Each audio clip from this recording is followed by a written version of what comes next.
ॐ भूर्भुवस्वः तत्सवितुर्वरेण्यं भर्गो देवस्य धीमहि धियो यो नः प्रचोदयात्। आदरणीय अध्यक्ष जी, आदरणीय कीर्ति शर्मा जी और इस वेबिनार में उपस्थित बंधु भगिनी, आदरणीय अध्यक्ष जी, आपने स्वामी दयानंद जी का स्मरण किया। स्वदेशी के संदर्भ में हम लोग स्वामी दयानंद जी को स्वदेशी के प्रथम प्रणेता के रूप में जानते हैं आधुनिक युग के। लेकिन स्वदेशी का विचार एक पुरातन विचार है, एक सनातन विचार है। हम लोग जानते हैं कि भारत को सोने की चिड़िया के रूप में माना जाता है। भारत में कोई सोने की खान तो है नहीं, तो भारत में इतना सोना है कि पूरे विश्व में उसके बराबर किसी के पास सोना नहीं। हमारे यहाँ जहाज़ों में भर करके सामान जाता था। हमारे छोटे उद्यमी उस सब उन्नत किस्म का सामान बनाते थे। इतना उन्नत किस्म का सामान होता था कि एक बार ब्रिटेन की महारानी को यह नियम बनाना पड़ा कि भारत से आने वाले जो कपड़ा है, अगर कोई उसका इस्तेमाल करेगा, कोई उसका रुमाल भी इस्तेमाल करता हुआ दिखाई देगा तो उसको इतने पाउंड का जुर्माना देना पड़ेगा। इतने उन्नत प्रकार का सामान हमारे यहाँ बनता था। उसके कारण हम वहां से हम कुछ सामान नहीं ला पाते थे क्योंकि उनका पास कुछ होता नहीं था, तो इसलिए उसके बदले में वो सोना दिया करते थे। जहाजों में भर के सोना आता था और भारत में जितना सोना है दुनिया भर में उतना सोना नहीं है। आज भी कई लोगों की उस सोने पर नजर है, तो जो मंदिरों में है, जो घरों में है। तो भारत जो सोने की चिड़िया बना, वो अपनी क्षमता, अपने बलबूते पर बना था। आजादी के बाद ऐसी अपेक्षा थी कि देश अपने आधार पर, अपनी क्षमता, अपनी कुशलता, अपनी प्रज्ञा, अपने युवा के आधार पर देश विकास करेगा। और देश की आजादी जिन महानुभाव के नेतृत्व में लड़ी गई, महात्मा गांधी जी, उन्होंने भी स्वदेशी को ही आधार बना करके इस देश में आजादी प्राप्त की थी। और अगर हम थोड़ा सा उससे पीछे जाएं, महात्मा गांधी जी से पहले ही 1905 का जो आंदोलन चला, बंग भंग आंदोलन, वो भी स्वदेशी के आधार पर ही उसको आगे बढ़ाया गया, विदेशी का बहिष्कार। जब लेकिन हमने आजादी प्राप्त की, आजकल हम 2020 में, 2019-20 में एक वायरस की बात देख रहे हैं कि कोरोना वायरस आ गया है, एक चीनी वायरस आ गया है। हमारे सभी लोगों को घरों में रहने के लिए बाध्य होना पड़ रहा है। लेकिन इससे पहले ही, आजादी के बाद ही एक वायरस आ गया था, वो दिमाग का वायरस था। हमारे मन मस्तिष्क में एक बात घर कर गई कि हमारे नीति निर्माताओं के, कि अपने देश का जो विकास हो सकता है वो स्वदेशी के आधार पर नहीं, अपनी प्रज्ञा के आधार पर नहीं, अपने युवा के आधार पर नहीं, अपने उद्यमियों के आधार पर नहीं, बल्कि विदेशों के आधार पर हो सकता है। और विदेशी हमें मदद करेंगे तो हम बड़े बड़े कारखाने बनाएंगे और उन कारखानों के आधार पर हम आगे चल करके देश का विकास कर सकेंगे। और वो कारखाने उद्यमी तो बना नहीं सकते, हमारे निजी क्षेत्र के अंदर इतनी क्षमता नहीं है, कुछ हो नहीं सकता, इसलिए सार्वजनिक क्षेत्र जो है, पब्लिक सेक्टर ही सब कुछ करेगा। तो हमने अपने लोगों पर कोई विश्वास किए बिना, अपने उद्यम पर विश्वास किए बिना, अपने युवा पर विश्वास किए बिना सब कुछ पब्लिक सेक्टर के हवाले कर दिया। और पब्लिक सेक्टर के अंदर हमने यहाँ तक कहा कि कोई निजी क्षेत्र का उद्यमी कोई उद्यम लगाए, उसके लिए पहले उसको लाइसेंस लेना पड़ेगा। पहले तो बहुत ही कम चीजों में उद्यम लगा सकता है, अगर लगाएगा भी तो उसको लाइसेंस लेना पड़ेगा। अगर उसको कच्चा माल चाहिए तो उसके लिए कोटा होगा। इसीलिए हमने उसको कहा लाइसेंस कोटा रिजीम, यानी अपने उद्यमियों पर विश्वास नहीं, केवल और केवल पब्लिक सेक्टर पर विश्वास। वो एक पहला वायरस था।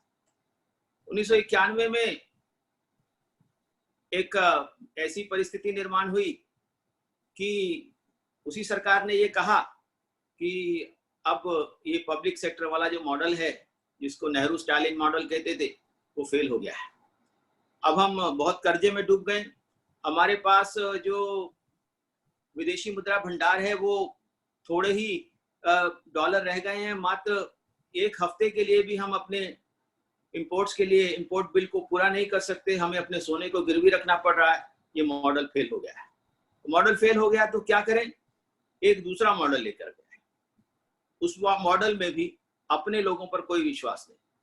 कहा कि हमें अब विदेशी निवेश खोलना पड़ेगा। अब हमें इंपोर्ट खोलने पड़ेंगे। इंपोर्ट खोलेंगे तो हमारे एक्सपोर्ट बढ़ेंगे। और उसी समय WTO जिसकी चर्चा अध्यक्ष जी ने की कि WTO भी सिग्नेचर हो रहा था और उसी समय 1991 में स्वदेशी जागरण मंच का भी जन्म हुआ। तो उस समय का जो वायरस था उसी का इलाज करने के लिए स्वदेशी जागरण मंच का जन्म हुआ था। वो वायरस ये था, हमारे दिमाग में ये वायरस कि हम अपने क्षमता के आधार पर देश का विकास नहीं कर सकते। जो कुछ विकास होगा वो विदेशी कंपनियां आकर के करेंगी। जो कुछ विकास होगा वो इंपोर्ट आधारित और एक्सपोर्ट आधारित अर्थव्यवस्था पर के आधार पर होगा। अपने अंदर क्षमता नहीं है। विदेशी कंपनियां आएंगी, सामान बनाएंगी, हम विदेश में एक्सपोर्ट कर सकें। तो हम देख रहे हैं कि 1991 में ये जो नई आर्थिक नीति जिसको हम LPG बोलते हैं, लिबरलाइजेशन, प्राइवेटाइजेशन एंड ग्लोबलाइजेशन, उस नीति की शुरुआत हो गई। और कहा कि ये तो नीति बहुत अच्छी है, क्योंकि अमेरिका ने हमें बताया है, वर्ल्ड बैंक ने हमें बताया, IMF ने हमें बताया। मैं बहुत जिम्मेवारी के साथ ये बात कह रहा हूँ, क्योंकि इस नीति में जितनी भी बातें हैं, आप यदि देखेंगे, आप गूगल पर जाकर के दो शब्द टाइप कीजिए, वॉशिंगटन कंसेंसस, तो आपको ये जितनी नीतियां अपनाई गई 1991 के बाद, उन सब का ब्यौरा वहां पर मिल जाएगा। वो वॉशिंगटन कंसेंसस ऐसा लगता है कि वो एक मतैक्य है कि भाई सारी दुनिया में एक मत हो गया है कि इसी नीति पर चलना है। वो मतैक्य दुनिया का मतैक्य नहीं था। उस मतैक्य के बारे में भारत में चर्चा नहीं हुई थी, ना तो भारत की पार्लियामेंट में, ना किसी थिंक टैंक में, ना किसी फोरम पर या किसी स्तर पर कहीं पर इसकी चर्चा नहीं हुई थी कि हमें ये नीति अपनानी है। अचानक ये नीति आई वॉशिंगटन कंसेंसस के आधार पर, और वो हमने उस नीति को अडॉप्ट कर लिया। वॉशिंगटन कंसेंसस क्या था? उसके अंदर लिखा है, वॉशिंगटन कंसेंसस के बारे में यदि आप विकिपीडिया पर जाकर के देखेंगे, उसमें लिखा है कि it was a consensus between the three parties, world bank, IMF and US treasury department. यानी 3 संस्थाओं ने सोचा कि पूरी दुनिया को इस तरह से चलाना है, उसमें फ्री ट्रेड होगा, उसमें फ्री मूवमेंट ऑफ कैपिटल होगा, उसके अंदर एक्सचेंज रेट डिटर्मिनेशन में जो मार्केट का हाथ होगा, उसके अंदर सरकारें इस प्रकार से बजट बनाएंगी, उसमें हम IPR का किस प्रकार से संरक्षण करेंगे, विदेशी कंपनियों के बौद्धिक संपदा अधिकारों को हमें मान्य करना पड़ेगा। ऐसी सब बातें उसके अंदर थी, शामिल की हुई थी। वही बातें हम जाकर के देखते हैं कि WTO के हस्ताक्षर जब हमने किया, वही बातें उसके अंदर आ गई। यानी हमें विदेशों से आयात करना पड़ेगा और जबरदस्ती करना पड़ेगा। उसके लिए हम उन पर टैरिफ नहीं लगा सकते, उसके लिए उन पर हम नॉन टैरिफ बैरियर्स नहीं लगा सकते, हम अपने उद्योगों का संरक्षण नहीं कर सकते। विदेशी कंपनियों को यहाँ पर इन्वेस्ट करने के लिए हमें खुली छूट देनी पड़ेगी। हमें अपने एक्सचेंज रेट डिटर्मिनेशन को इस प्रकार से करना पड़ेगा। हम अपने बजट को इस प्रकार से बनाएंगे कि उसमें घाटा ज्यादा ना हो। हम अपनी जितनी भी प्रकार की सब्सिडीज हैं उनको कम करना पड़ेगा। आज हम हालत देख रहे हैं कि एजुकेशन पर, हेल्थ पर सरकार खर्च नहीं कर पा रही। आज हम देख रहे हैं कि हमारे देश में जितने उद्योग धंधे थे वो धीरे धीरे करके समाप्त हो गए। उसके पीछे का एक कारण है। उसके पीछे का कारण यह है कि 1991 के बाद जब हमने अपनी आर्थिक नीति बदली, 1995 1 जनवरी को WTO एग्जिस्टेंस में आया। उस समय चीन उसका हिस्सा नहीं था, ना तो 1991 में ना 1995 में जब वो एग्जिस्टेंस में आया। 1991 में जब गैट की नेगोशिएशन चल रही थी तो गैट का हिस्सा भी नहीं था। 1995 में जब WTO बना तो भी चीन उसका हिस्सा नहीं था। 2001 में चीन WTO में प्रवेश करता है और वहां से दुनिया भर की अर्थव्यवस्थाओं को तहस नहस करने का कार्यक्रम शुरू होता है। लोग कहते हैं कि चीन को WTO के बारे में इतना ज्ञान है कि जितना WTO को खुद के बारे में नहीं। उन्होंने देखा कि ये तो बड़ी जबरदस्त व्यवस्था है, हम अपने सामानों को दुनिया भर में डंप कर सकते हैं बड़ी आसानी से और लोगों को लगेगा कि हम सस्ता सामान मिल रहा है। तो उन्होंने क्या किया, अपने देश के अंदर उत्पादन का तंत्र स्थापित करना शुरू किया और उन्होंने देखा कि हमारा सामान तो घटिया भी होता है, हमारा सामान थोड़ा बहुत महंगा भी होगा क्योंकि अभी हमें इतनी समझ नहीं है। तो चीन की सरकार, जहां पर आप जानते हैं कि आयरन कर्टन है, चीन में क्या हो रहा है किसी को मालूम नहीं, सरकारी बजट कैसे बनते हैं किसी को मालूम नहीं, कितनी करेंसी प्रिंट हो रही है किसी को मालूम नहीं, कितना क्रेडिट दिया जा रहा है किसी को मालूम नहीं। एक ऐसे आयरन कर्टन का लाभ उठाते हुए उन्होंने अपने सामान को ज्यादा से ज्यादा सब्सिडाइज करना शुरू किया। मैं उस सब्सिडी का एक उदाहरण आपको बताता हूं। सब्सिडी का उदाहरण यह है कि आप वहां जो भी उत्पादन कोई करता है वो डायरेक्टली एक्सपोर्ट नहीं कर सकता। अगर कीर्ति जी कुछ सामान अपनी फैक्ट्री में बनाएं और उसको आप एक्सपोर्ट ऑर्डर लेकर के एक्सपोर्ट कर दें, भारत में यही होता है, लेकिन चीन में ऐसा नहीं होता। चीन में पहले उत्पादक को अपना सामान PSU के माध्यम से एक्सपोर्ट करना पड़ता है। आपने अपना सामान PSU को बेचा, पब्लिक सेक्टर अंडरटेकिंग को, और वो PSU उस पर अपनी सब्सिडी दे करके आपने 100 रुपए का सामान PSU को दिया, उसने 80 रुपए में सामान आगे बेच दिया, कोई पूछने वाला नहीं। सारी दुनिया की सरकारों को मजा आ रहा था और उपभोक्ताओं के नाम पर कि उपभोक्ता को सस्ता सामान मिल रहा है वो उसको रोक नहीं रहे थे। टैरिफ्स लगातार घटते जा रहे थे, इसलिए क्योंकि दुनिया में अगर विकास करना है तो हमें खुले बाजार करने होंगे, हमें टैरिफ्स को समाप्त करना होगा, नॉन टैरिफ बैरियर्स को समाप्त करना पड़ेगा, जहां से जितना सस्ता सामान मिलता है वो खरीद लिया जाए, हमें अपने बारे में विचार करने की जरूरत नहीं। हुआ क्या, हमारी जो मैन्युफैक्चरिंग थी धीरे धीरे करके समाप्त होती गई। मुझे आपको एग्जांपल देने की जरूरत नहीं, हमारे तमाम प्रकार के उद्योग, चाहे वो मशीनरी उद्योग था, चाहे वो केमिकल उद्योग था, चाहे वो शीशा उद्योग था, चाहे वो कोई भी उद्योग था, इलेक्ट्रॉनिक्स और टेलीकॉम तो पनप ही नहीं पाया।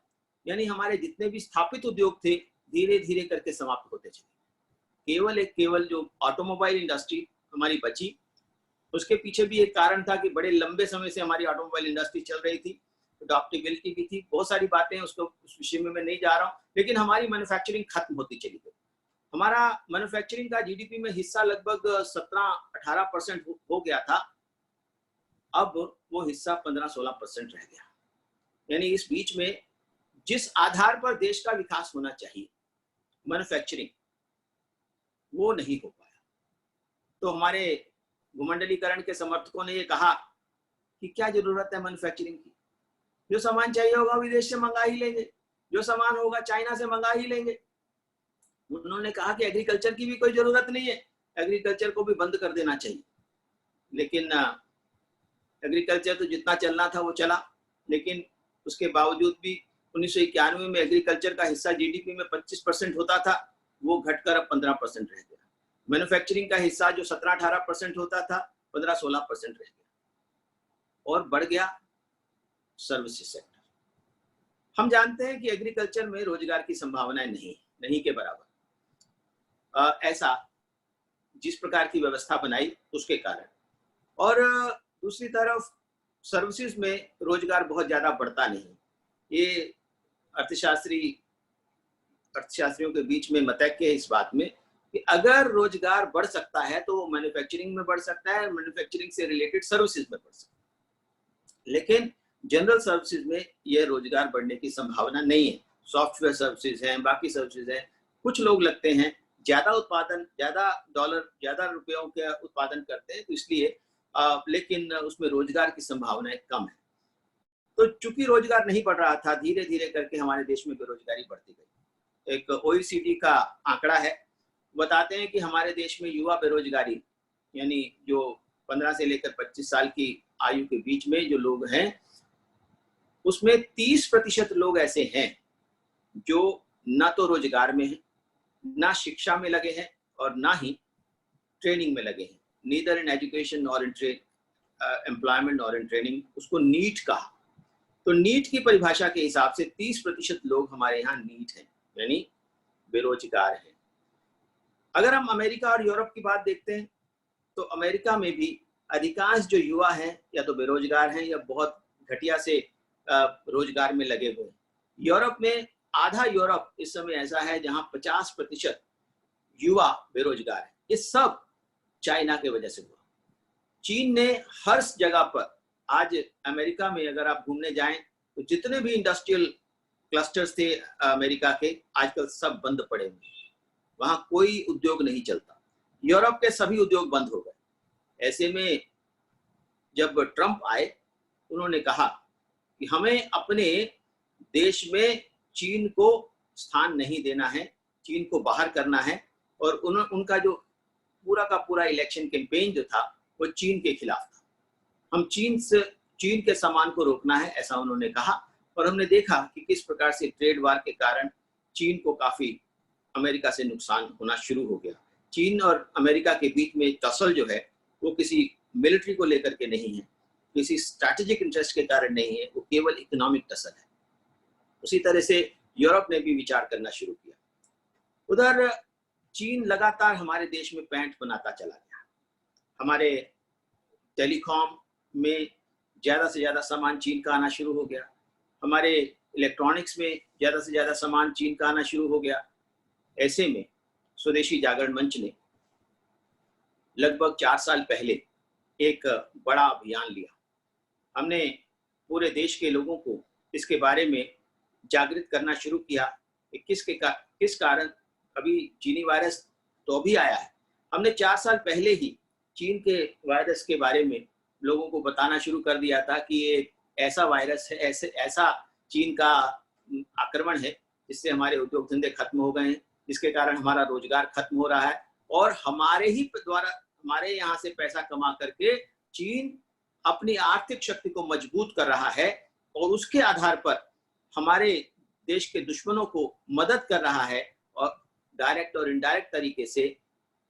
इसलिए चीन के सामान को रोकना बहुत जरूरी है, क्योंकि एक एक पैसा जो हम चीन के सामान पर खर्च करते हैं, वो एक एक रुपया, एक एक डॉलर जो है वो चीन हमारे ही जवानों की छाती पर गोली मारने के लिए उसका इस्तेमाल कर रहा है। ये बात जनता में बहुत बेहतर तरीके से गई। बहुत लोगों ने चीन के सामान का बहिष्कार करना शुरू किया।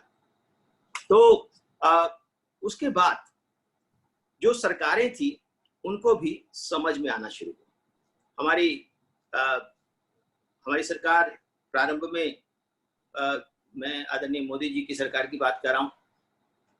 शुरू में उन्होंने भी कहा कि मुक्त व्यापार बहुत अच्छी चीज है, हमें ग्लोबलाइजेशन के आधार पर विकास करना है, टेक्नोलॉजी का विकास करना है, तमाम बातें उन्होंने कही। और लेकिन हुआ क्या, जब स्वदेशी जागरण मंच ने ये अभियान चलाया तो पूरे देश के लोगों में एक भावना डेवलप होनी शुरू हो गई। ऐसी भावना जिसने सरकार को भी बाध्य कर दिया कि उस पर पुनर्विचार करें।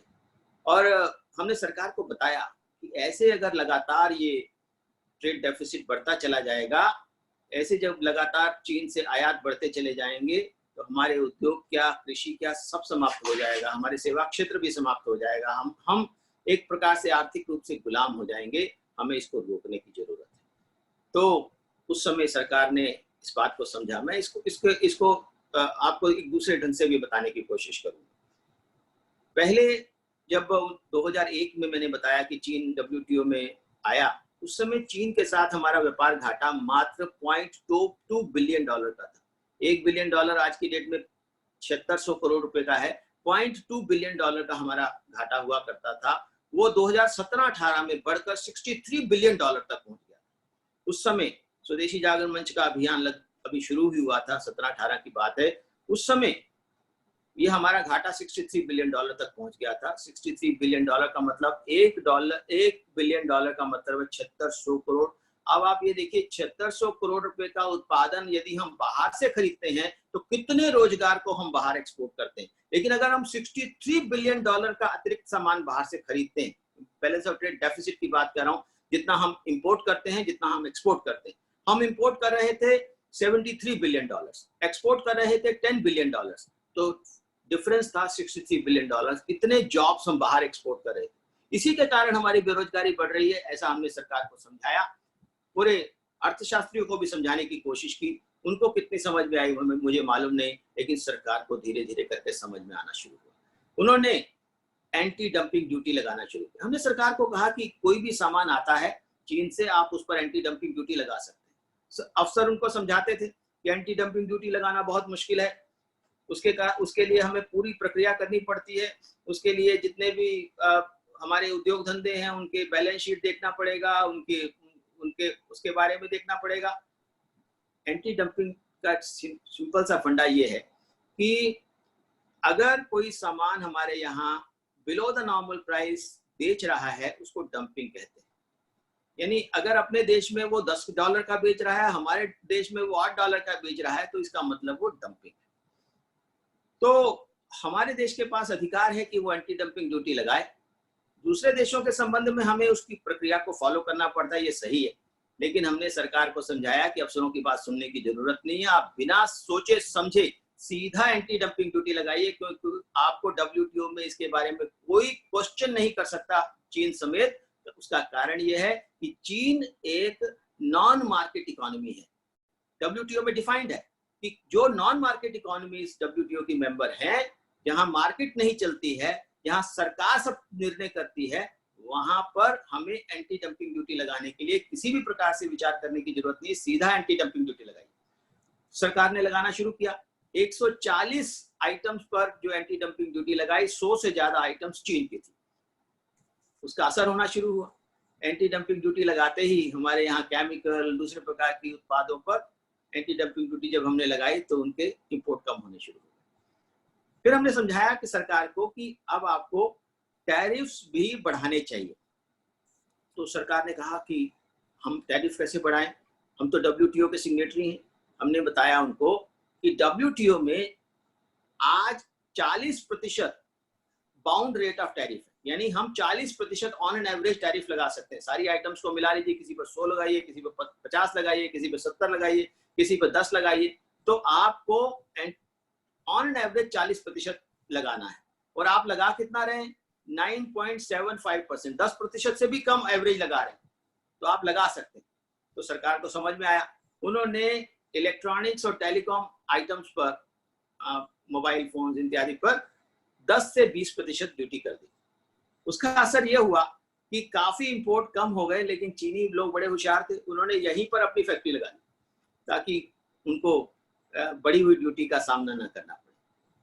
खैर, इस प्रकार के भी प्रयास उनके द्वारा चले, लेकिन इंपोर्ट्स धीरे धीरे कम होने शुरू हुए।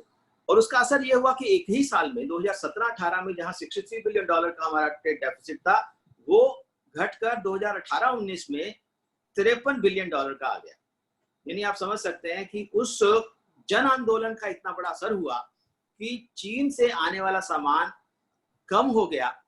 हमारे व्यापारी भाइयों ने भी मदद की, सरकार ने भी मदद की, और इसके अलावा केवल ये दो चीजें नहीं की। एक तो मैंने कहा एंटी डंपिंग ड्यूटी, और दूसरा टैरिफ बढ़ाने का काम किया। इसके अलावा हमने तीसरा काम किया, वो था स्टैंडर्ड्स बनाने का। घटिया सामान बनाते हैं, हम अपना स्टैंडर्ड बना देंगे कि इस स्टैंडर्ड से नीचे कोई सामान आएगा तो हम नहीं इंपोर्ट करेंगे। जैसे पटाखों पर स्टैंडर्ड लगाया तो वो बाहर हो गए, प्लास्टिक गुड्स पर स्टैंडर्ड लगाया तो वो बाहर हो गए, खिलौनों पर जो टॉक्सिक टॉयज आते थे उन पर स्टैंडर्ड इम्पोज किया तो खिलौने भी आने कम हो गए। तो कुल मिलाकर के इस तरह से जो चीन से आयात हम लोगों ने कम किए, लेकिन और बहुत बड़ी संभावना उनको कम करने की है। तो हमने सरकार को एक बात और समझाई कि हमारी कंपनी अगर वहां पर टेलीकॉम कंपनी है, हमारे यहाँ टेलीकॉम कंपनियों की कमी नहीं है। लोग कहते हैं कि 5G हुआवे का आएगा तो ही देश में 5G बनेगा। हमने कहा कि हमारी कंपनियों के पास 6G, 7G, 8G next gen की टेक्नोलॉजी है, और आप उनको मौका दीजिए। तो अभी हमने प्रयास किया है कि हुआवे को जो 5G का ठेका मिलने वाला था उसको रोका जाएगा, और जो दुनिया भर के देश भी 5G में हुआवे को मौका दे रहे थे, जैसे इंग्लैंड ने सोचा था कि हम 5G के लिए हुआवे को बुलाएंगे, अमेरिका ने उनको कहा मत करो, उन्होंने फिर भी अमेरिका की बात भी नहीं मानी और उसको 5G को ठेका दे दिया। लेकिन अब इस चाइनीज वायरस के बाद यूके ने चीन को साफ साफ कह दिया है कि हम आपको 5G नहीं लेंगे। यानी कुल मिलाकर के चीन की कंपनियां जो हैं वो उनको एक पर्सोना नॉन ग्रेटा कहते हैं उनको, वो वैसे बन रही है। तो जैसे भारत में भी हमने सरकार को समझाया कि अगर टेलीकॉम में चीन में हमारी कंपनियों को आने की अनुमति नहीं है, हमारे देश में हमारे देश की टेलीकॉम कंपनियां $1 का भी एक्सपोर्ट चीन में नहीं कर पाती, क्योंकि उन्होंने कानून ही ऐसा बना रखा है कि टेलीकॉम उत्पाद आएंगे ही नहीं। हमारे देश में अगर हम कुछ रोकने की कोशिश करते हैं तो चीन आंखें दिखाना शुरू करता है। हम चीन को बताते हैं भैया आपके यहाँ क्या कानून है ये तो बताइए।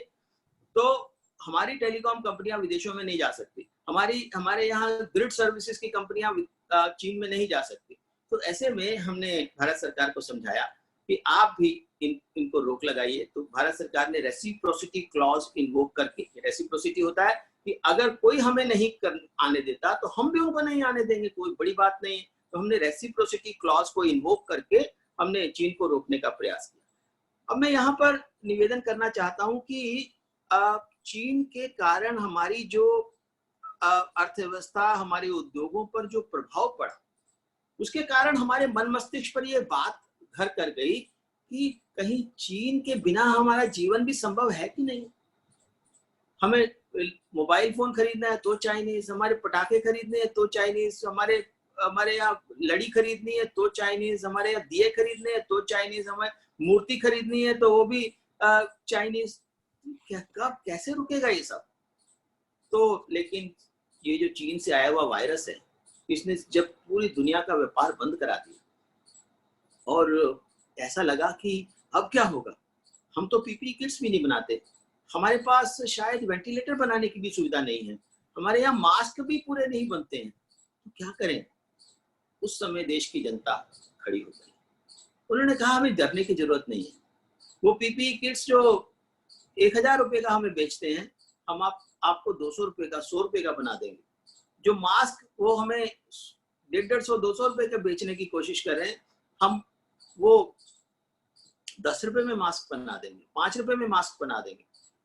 और जो बात आई वेंटिलेटर्स की, तो हमारे एक मित्र हैं, उनकी कंपनी का नाम है स्कैनरे, मैसूर में है। वो तमाम प्रकार के मेडिकल इक्विपमेंट्स बनाते हैं। तो हमने उनसे पूछा कि आपका क्या है, आप वेंटिलेटर बना सकते हैं? उन्होंने कहा मैं 5000 वेंटिलेटर बना सकता हूँ एक महीने में, 5000 वेंटिलेटर। और एक दिन बाद मैंने देखा तो किरण मजूमदार शॉ जो हैं, वो मेडिकल इक्विपमेंट्स की क्वीन है, तो उसने लिखा कि यस, ये जो एल्वा विश्व प्रसाद जो स्कैनरे वाले हैं 5000 वेंटिलेटर हर महीने बना सकते हैं। उन्होंने फिर बाद में मुझे बताया कि अगर हमें मौका मिले तो हम 1 लाख वेंटिलेटर महीने में बना सकते हैं, दुनिया भर की सबको सप्लाई कर सकते हैं। इतनी कैपेबिलिटीज अपने देश के अंदर है। मौका दिया जाना चाहिए। और मैं आपको मौके की बात बताऊं कि हमारी फार्मास्यूटिकल इंडस्ट्री है, हम सब लोग जानते हैं कि हम 200 मुल्कों में फार्मास्यूटिकल प्रोडक्ट्स जो है एक्सपोर्ट करते हैं। दुनिया के राजा हैं हम, दुनिया में तीसरे नंबर पर हम हैं दवाइयों के उत्पादन में। अमेरिका का राष्ट्रपति भी जब यहाँ आता है तो यहाँ से दवाइयाँ खरीद के लेके जाता है। और अभी भी जब पूरी दुनिया में ये जो कोरोना का संकट आया तो पूरी दुनिया ने हमें रिक्वेस्ट की कि हमें मलेरिया की दवाई दे दो, हमें चाहिए। और हमने अपनी जरूरत को पूरा करते हुए कोई ज्यादा परवाह नहीं की, हमने बाकायदा उनको दवाइयां भेजी जहाजों में भर के। और पूरी दुनिया के जो राजनेता थे उन्हें भारत की तारीफ की। जो डोनाल्ड ट्रंप बार बार भारत के बारे में उटपटांग बातें करते थे। उन्होंने कहा कि भारत जैसा देश ही कोई नहीं, महान देश है। ब्राजील के राष्ट्रपति ने कहा कि जैसे हनुमान जी संजीवनी बूटी लेकर के आए थे, तो भारत हमारे लिए हनुमान जी का रूप है। यानी कुल मिलाकर के एक ऐसा वातावरण दुनिया भर में निर्माण हुआ कि भारत की साख एकाएक बढ़ गई, और दूसरी तरफ चीन की साख लगातार घट रही। अब आप ये देखिए कि चीन अपनी आर्थिक शक्ति के बलबूते पर, अगर आपको ध्यान होगा कि उन्होंने एक प्रोजेक्ट शुरू किया जिसका नाम है one belt one road, OBOR, जिसका नाम उन्होंने बताया बेल्ट रोड इनिशिएटिव। उन्होंने कहा हम पूरी दुनिया को जोड़ देंगे, सड़कों से, रेल से, और ऐसा जोड़ेंगे कि जहां आपको 30 दिन लगते थे, आप मात्र 1 दिन में पहुंच जाएंगे, 2 दिन में पहुंच जाएंगे, 3 दिन में पहुंच जाएंगे। ऐसा सामान की आवाजाही इतनी आसान हो जाएगी, हम इतना बड़ा इंफ्रास्ट्रक्चर बना देंगे। Belt road initiative. भारत ने कहा हम इसका मेंबर नहीं बनते, उसी समय मना कर दिया। अमेरिका भी कॉशियस रहा, लेकिन बड़े सारे जो यूरोप के देश थे, इटली जैसे देश, वो उसमें शामिल हो गए, और वहां पर उन्होंने बेल्ट रोड बनानी शुरू कर दी। वहां पर उन्होंने रेल नेटवर्क बनाना शुरू कर दिया। उसका असर ये हुआ कि अब चीन जो है वहां पर कई देशों में हावी हो गया, वहां की राजनीति को प्रभावित करने लग गया। अफ्रीका में पूरे राजनीति को प्रभावित करने के काम कर रहे। लेकिन जैसे ही ये संकट आया, इटली में सबसे पहले उसका संकट का जो है असर हुआ। उस असर के बाद आपने देखा होगा कि इटली का जो विचार है चीन के प्रति बिल्कुल बदल गया। मुझे नहीं लगता कि अब यूरोप में जिस प्रकार से चीन बेल्ट रोड बना रहा था, अब वो आगे बढ़ पाएगा। उसको बहुत बड़ा धक्का लगेगा। चीन का ग्राफ दुनिया की नजर में लगातार घटता चला गया। और हमारी, मैं जो फार्मास्यूटिकल इंडस्ट्री की बात कर रहा था, हम अपने फार्मास्यूटिकल इंडस्ट्री के लिए जो कच्चा माल होता है, जिसको हम एक्टिव फार्मास्यूटिकल इंग्रेडिएंट्स बोलते हैं, APIs, वो हम बनाया करते थे 90%। 10% हम इंपोर्ट करते थे, 10% इंपोर्ट करते थे, 90% हम बनाते थे। चीन ने अपना माल डंप कर करके ऐसी स्थिति निर्माण कर दी कि हमारी सारी API इंडस्ट्री बंद हो गई। पिछले 15-20 सालों में हमारी सारी API इंडस्ट्री बंद हो गई, और उसका असर ये हुआ उस इंडस्ट्री के बंद होने का, कि स्थिति ये आ गई कि हम चीन पर बहुत ज्यादा निर्भर होने शुरू हो गए। चीन ने भी मौका ताड़ा और कहा कि अरे, अब तो आप हमारे पर निर्भर कर गए हो, अब हम आपको ठगेंगे। उन्होंने फॉलिक एसिड, जो अगर दवा उद्योग के कोई लोग होंगे तो उनको मालूम होगा, फॉलिक एसिड जो है हमारी विटामिन B कॉम्प्लेक्स में पड़ता है, उसकी कीमत 13 गुना कर दी, 13 गुना। और जो एमॉक्सिसाइक्लिन है, जो एंटीबायोटिक मेडिसिन बनती है, उसकी कीमत 3 गुना कर दी। ऐसे बहुत सारे हमारे पास और उदाहरण है जिस प्रकार से उन्होंने ठगी करनी शुरू की।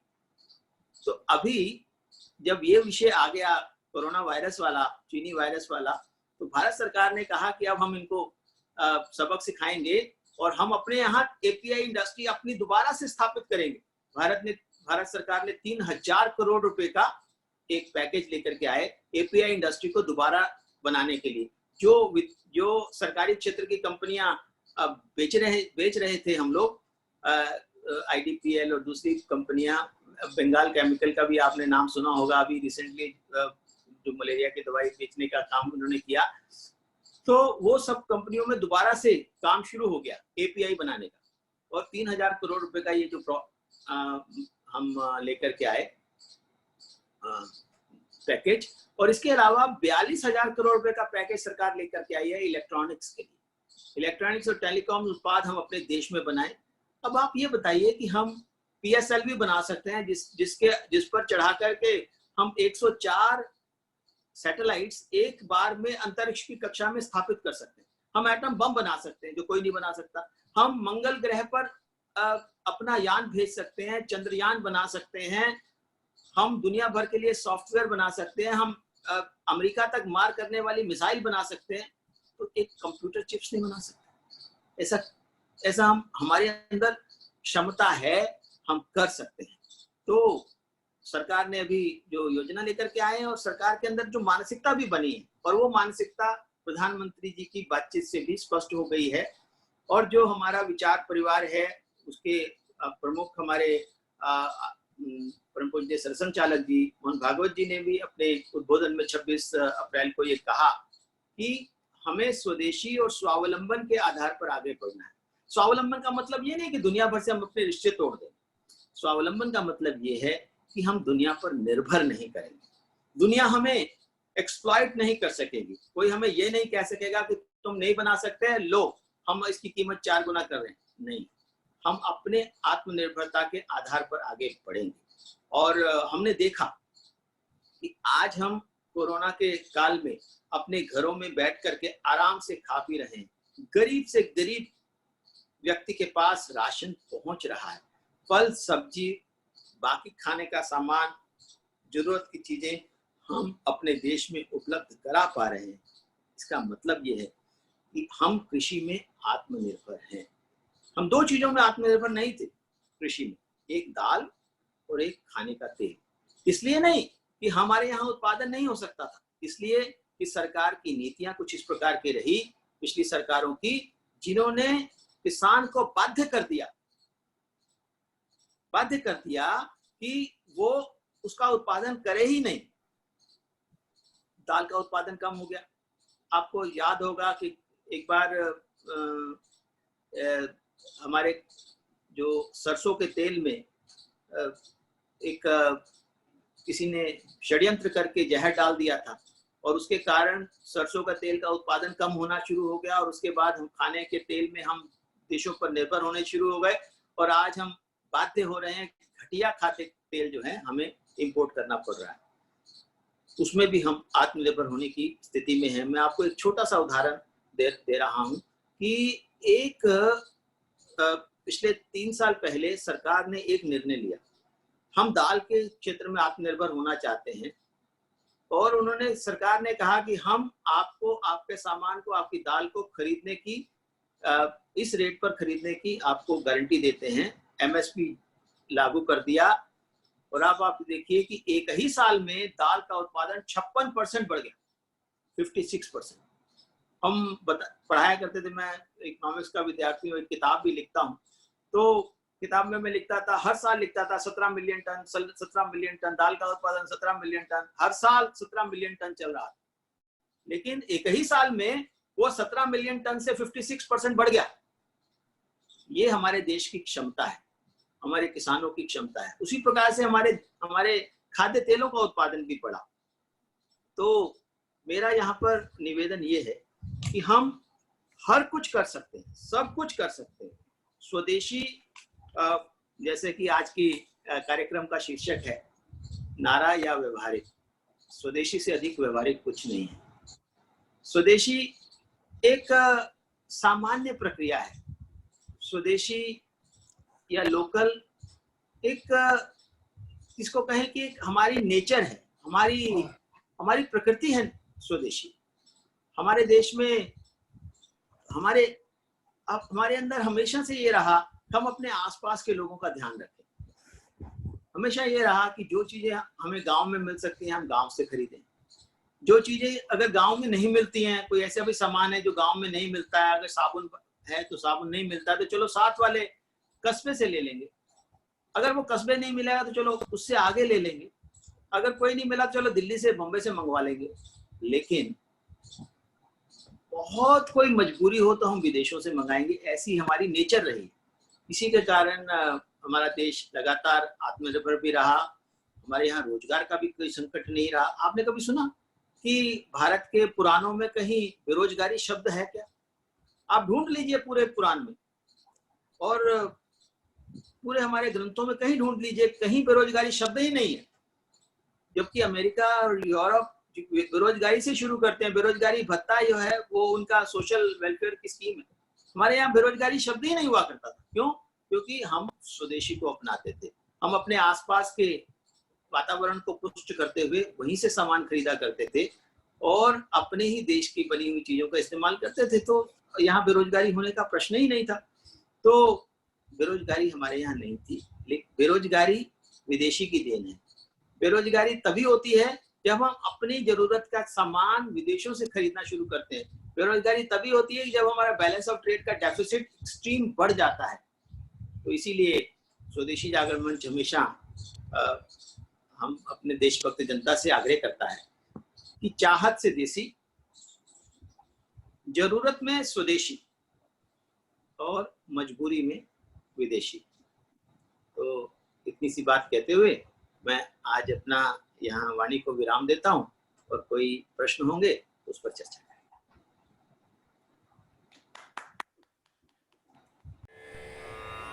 ॐ